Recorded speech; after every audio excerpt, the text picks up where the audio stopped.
And the Daily News, the interaction between religion and the press. That's our topic for this edition of Austin Faith Dialogue. Please join us.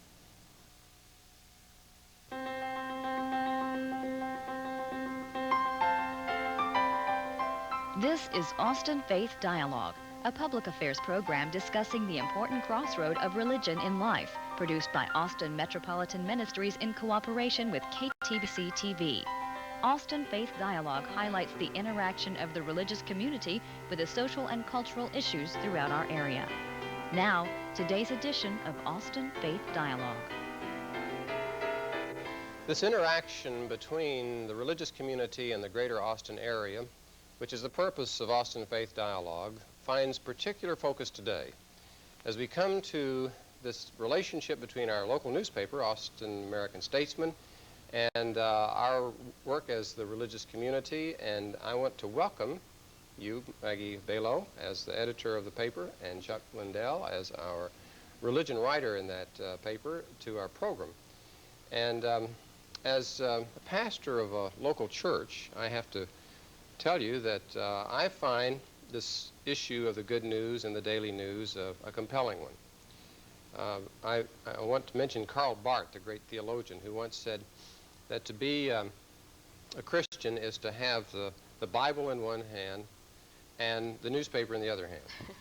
Now, he didn't say the Austin American Statesman in that other hand, but as persons who are seeking to bring professional journalism responsibly to our community, I'd like to explore this interaction with you today and welcome you to the show. Thanks. Maggie, let's just have you, if you would, share with us something of the policy of the paper and its interaction with the religious community, both in its editorial side and its news side. Well, let me draw a little bit of a diagram here between the editorial and the news side of the newspaper, and try to clear that up a bit before we start, because I think it's something that people have trouble understanding at times. All of it is part of the news editorial operation, but there are about a half a dozen people who spend their time writing commentary, actually expressing opinion about the events that are going on. And all the rest of the near 200 people in the newsroom at the American Statesman are involved in gathering and presenting news. The news is gathered and planned without any interaction with those people who write the commentary and express the opinions. So they're really two very distinct divisions, and we're very conscious of that. We keep it that way. In our news operation, we look at, you say the religious community, and it's really hard for me to picture anything that monolithic in this city. Sure. I see a variety of areas where we deal with religion, and we deal with faith, and we deal with the values that people hold and live their lives by. Obviously, we deal with churches and church news, but we deal with larger issues that the communities and the religious communities in a variety of ways will interact with. Take the issues of housing and health care, and issues of recently, I think we saw a lot of interaction from various segments of the religious community in some of the decisions that were made by the city with regard to health care benefits for people who were living together. Proposition 22. That's right. And I think we saw a lot, and we always continue to see a lot in the abortion rights issue, and in some of the issues that really involve a cross-spectrum of people, but the religious community also. But then there are a variety of things that are just news events that we cover. The conventions of some of the major denominations, the activities that involve a lot of the different religious faiths that are here in Austin. I know before the show, Chuck, we were talking about what you distinguish between churchy news and religious news, and that, like on Saturdays, I think it is now, you've got the religion notes that tell about this event and that service, but that's over against, or is to be distinguished from, the kind of thing that you're doing. Right. What I try to do, I cover religion like we would cover any news beat. It has to meet the same news criteria of interest, influence, effect on people. For example, Proposition 22 brought up already had a strong element of religious Christians, conservative Christians, making their impact felt. And so that was a part of the story, but it was it was a part of a larger story. The larger story being the politics. So, and in that particular instance, I recall you had more than one religious point of view expressed. You had the coalition that was opposed to making these benefits available to unmarried or same-sex partners, and on the other hand, you had, I think it was called the mainstream Austin Coalition. That represented an entirely different point of view. And also had religious membership, and that's one thing, one reason I very rarely use the term religious community, because there's no monolithic block. Everyone is very different theologically and socially. Right. But when you're doing editorials that, speak to issues where various segments of the religious community are coming at this differently, how do you make your judgments in terms of coming down on the interpretation or the commentary or editorial side? We do a lot of homework on these issues, and I know that some people in your audience are probably going to laugh at that, but it's true. And we will spend a lot of time, it may be quantified in hours or days or weeks sometimes, calling and talking with people of various points of view and with various pieces of information about these issues. We will ask them to come in and talk to us about them. You'll actually invite them to come in and visit with you? Yes, we have done that frequently, especially on very, very difficult issues. And the editorial board is about 5 people, and sometimes there are a couple people who will swing in and out of, but generally about 5 are at the core, who really research all of the issues and make a concerted effort to not only understand the factual base of them, but understand the emotions, the feelings that surround the positions on the issues. And then we ask ourselves what seems to be in the best interest of the larger community as a whole in this issue. We're like everything else. We're not perfect. Sometimes in retrospect, we might say, well, 5 years ago we said that, but I'm not sure this is what we think today, because people change, life changes, situations change. So while we try to maintain a consistency of a point of view, at the same time we try to be flexible enough to recognize that we may not have hit it 100% on the first time around, and so we may have to make some adjustment. My predecessor here, you mentioned him before the show, Arnold Rosenfeld, used to say that over a period of time, a good newspaper eventually will get the story out, and people will understand really what's going on. And it may not be in one story, it may not be in 1 week, but over the span of time. I think that's also true of a commentary sometimes. We wrestle with very difficult issues in this community, and sometimes it takes us a bit of distance and just some learning experience to understand what the position ought to be. Well, I think what you're saying is an evolving process, like it is with any of us. That's and right. you're not kind of presenting yourself as the infallible voice on any of these things, but as one that's trying to be responsible and attentive to various views. And we do try to present ourselves very much as the one voice without a real partisan interest in the issue. I mean, we try very hard to look at the issue without the emotion and the feeling that surrounds many of the principles in the issue, and say what seems to be in the interest of the greater good here. Okay. Well, Chuck, the interest of the greater good as far as the stories you choose to cover. I mean, the editorial folks have to decide, well, we take this position or that, or address this issue or that. You have to make somewhat similar decisions in regard to what's newsworthy. Yes. How do you make those determinations? Well, first of all, let me say I have what I consider a dream beat, because as a writer you try to identify the motivations behind people, their actions, and religion is a very strong motivator for people. It determines a lot of the way they believe, a lot of the way they think, and the way they act. So I'll approach a story I'm working a story right now about dealing with the Catholic Church and 2 ministries to gays and lesbians, one sanctioned by the Catholic Church and one more or less tolerated. Taking a little snapshot of that kind of gives you an idea of the larger perspective. It's a wonderful opportunity as a journalist to be able to do that. And so that's often a way I try to approach a story, is taking a look at a small picture and being able to have that illuminate a wider realm. A church that has a ministry, a special ministry to AIDS patients, can talk to the wider story of AIDS, or a church that deals with teen pregnancy. Many of its members are grappling with this problem, how the church responds to that. So you can take individuals and look at a wider perspective, or the other way around. Chuck, excuse me. Go ahead. I was going to say, Chuck makes an interesting point here, and I have frequently been asked what advice I would give to young people who want to enter this business. And of course, I majored in journalism. I suspect you did too.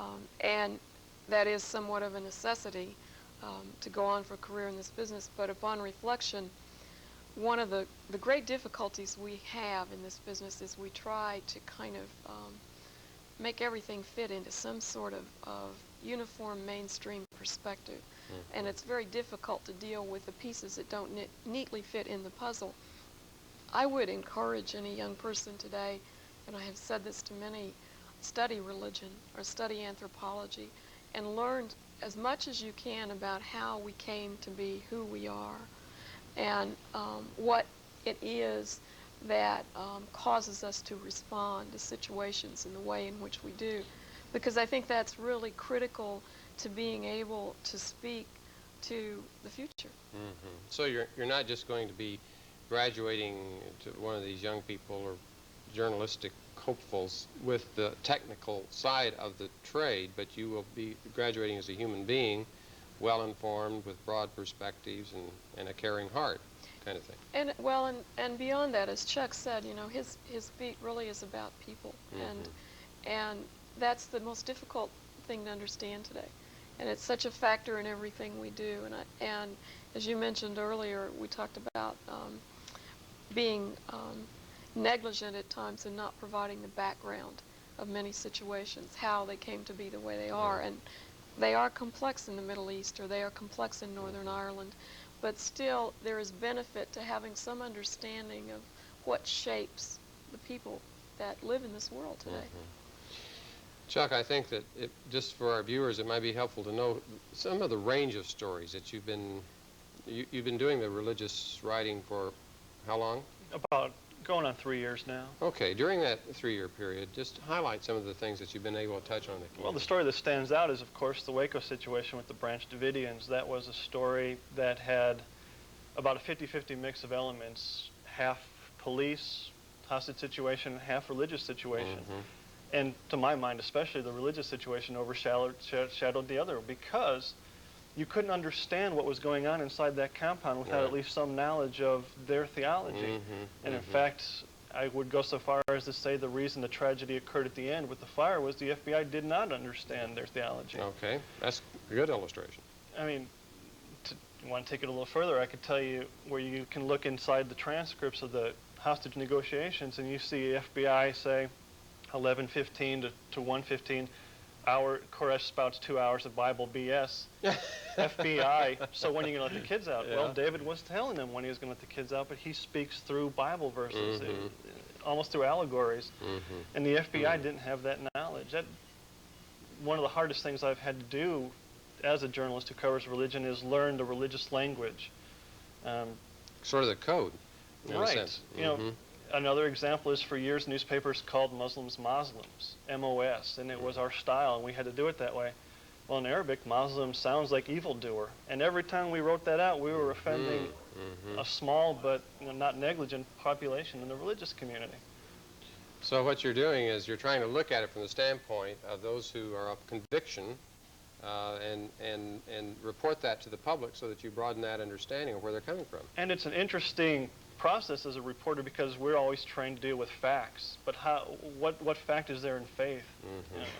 Yeah, well, we're going to let that fact just rest for a moment while we take a break, and we're soon to come back to continue our conversation about the interaction between the good news and the daily news. Stay with us. Serving Austin means serving you. That has always been the primary goal of Austin Metropolitan Ministries. We are religion in action through the work of these organizations. Each plays a key role in making the capital city a better place to live. But we can't do it alone. Do you have some spare time, talents, or any resources that you can share? If you do, please call AMM at 472-7627 because serving Austin means serving you.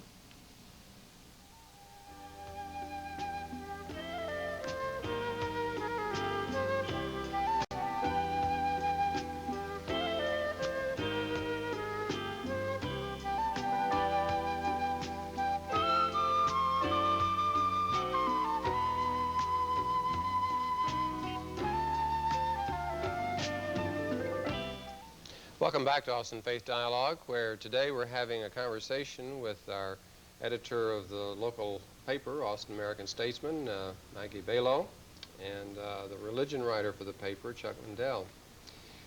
Chuck, just before the break, we were having some illustrations of stories that you've been doing over the last 3 years for the paper. Could you just give us another couple examples? Another story that stands out is a story I did 2 Octobers ago that I'm still hearing from, and that was Sterling Land's Rites of Passage over at Greater Calvary Baptist Church.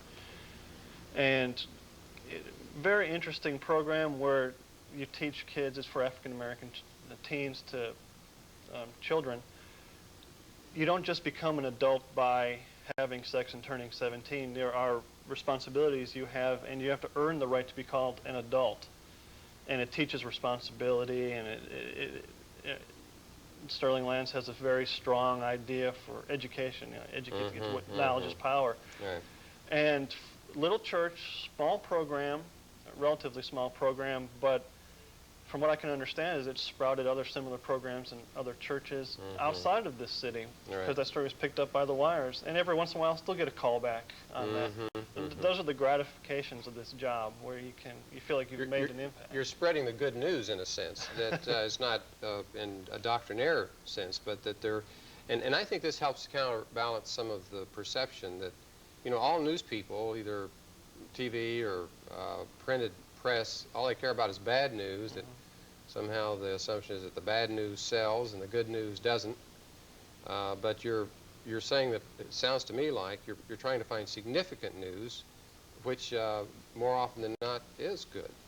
Often you can't ignore the bad news. You can't ignore the problems the Catholic Church and other faiths have had with priests and sexual implications. But yeah, there are some. I could be busy for the next 10 years and barely scratch the surface of my beat. And much of it is good news. Much of it is people making an impact. Yeah. Maggie, I want to quote you your own editorial here, or one of your writers. This was called Neighbors' Efforts Join a Welcome Trend Towards Self-Reliance, the July 17th issue. And you're giving examples of how in the religious community there are efforts to do what government is limited its ability to do because of money shortages and limitations otherwise. The groups that you cite are Austin Interfaith, David Chappell's Project Manhood.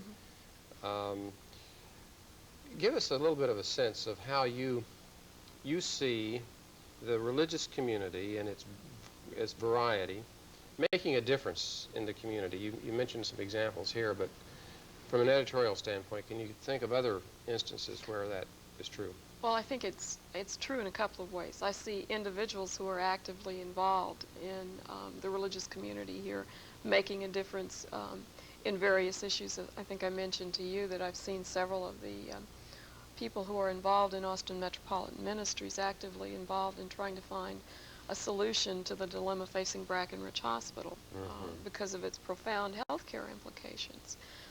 I see Austin Interfaith very active, and have seen it very active for years in educational issues with the Austin Independent School District and in neighborhood issues. One of the things I think has changed tremendously is that if you go back to when I was a child and you were a child, even that long or short a time ago, however you choose to look at it, churches tended to pull their congregations from close by geographic areas, and people didn't travel the distances that they now seem to travel to keep up with the activities in their respective churches.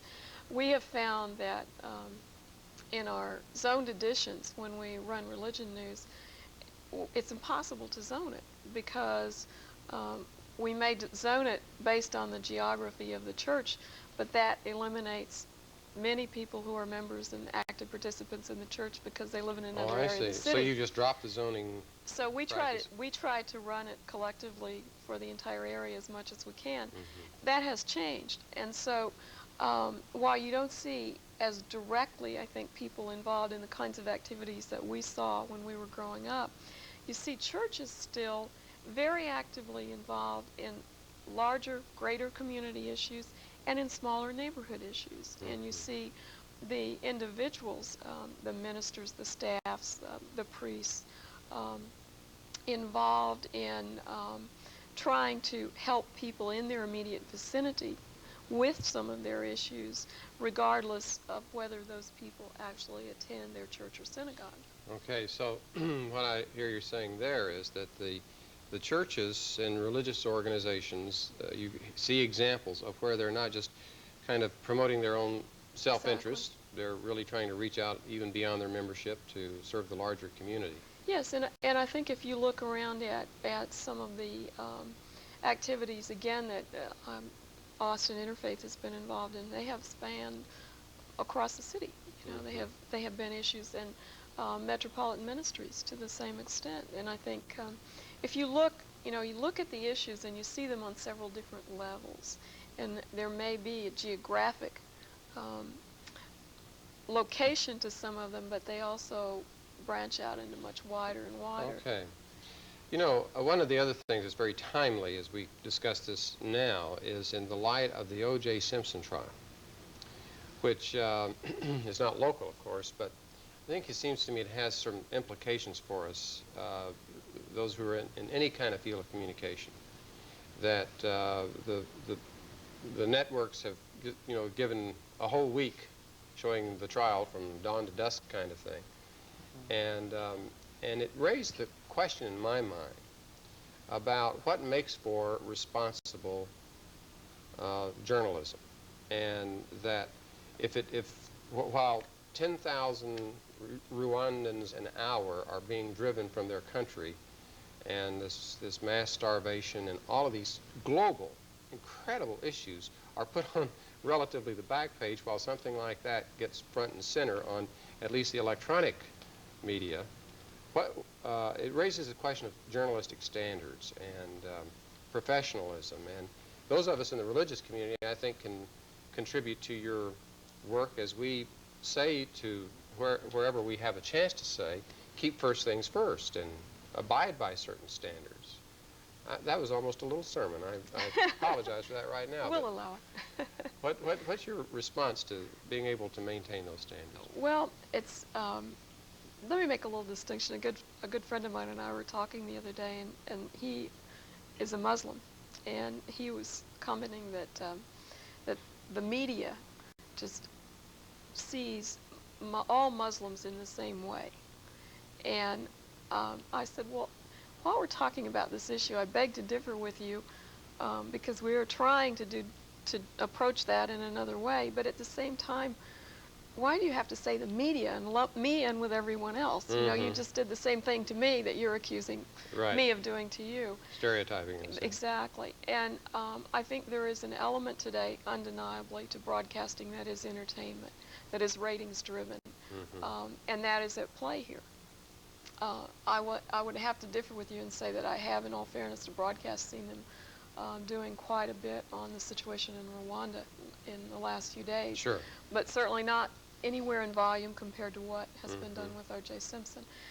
It is very difficult today to balance the information that you feel that people need to have and what they really want to know and are interested in. And there is no question in my mind of the level of interest in the situation surrounding O.J. Simpson. But I think that without question it has at times crossed from being just journalistic reporting to entertainment in some of the mediums that are covering it.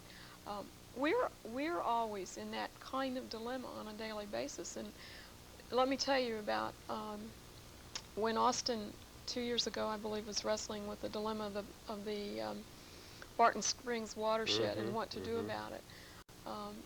We ran volumes, reams of information about that. Okay. At one point, we ran a detailed special section with everything that you could possibly think about, with all kinds of information in it. And we got a response from those who are deeply involved that they thought it was terrific.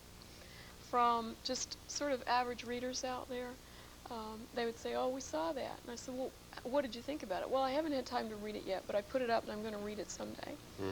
And there is a certain reality to things grabbing people's attention and causing them to pause and go through it that has to be recognized. Now, I'm not saying that that line has to be crossed, and we try very hard every day to keep that balance in it. Okay. Well, I think every day you have to make a decision, for instance, about the headlines. What's going to be the first story? What is it that you choose to give preference to in terms of the importance of an event? Chuck, do you enter into those kinds of decisions? No, I don't get to make those decisions. I don't get to write my own headline or figure out where my story is going to go. I see. But as a journalist, what do you think ought to be the deciding factor on that? In a certain way, you kind of apply those when you make your decisions about what you're going to write about. What's right and how to present it in the order of facts. Okay. Oh, definitely. There's Sure. smaller, almost like a macro decision, if you want to use that term. But you approach a story the same. You try to make it interesting. You know, when I write a story, I try to make every sentence interesting. I want to make one sentence lead into the next, and I want to have an overall impact in that story. Okay. A lot of times it has to do with effect of people. If it's going to affect a lot of people in Austin, that's your easiest. You know. But to be honest, I write stories that affect a very small percentage. Maybe someone in Baptists are only going to read my stories about the General Convention, Baptist General Convention of Texas. Unless you're someone who likes to cackle in delight at a denomination fighting within itself. You know, so. Well, I think we have a little bit of an inner conflict here because we're down to about 30 seconds and would like to go on. And I think this may be the occasion to have you come back at a future time and continue this. But we want to thank you, Maggie Balow and Chuck Rendell, for being with us on this edition of Austin Faith Dialogue. Would like to thank you folks for watching, and hope you'll be joining us next week. I'm Richard Thompson, wishing you peace and good day.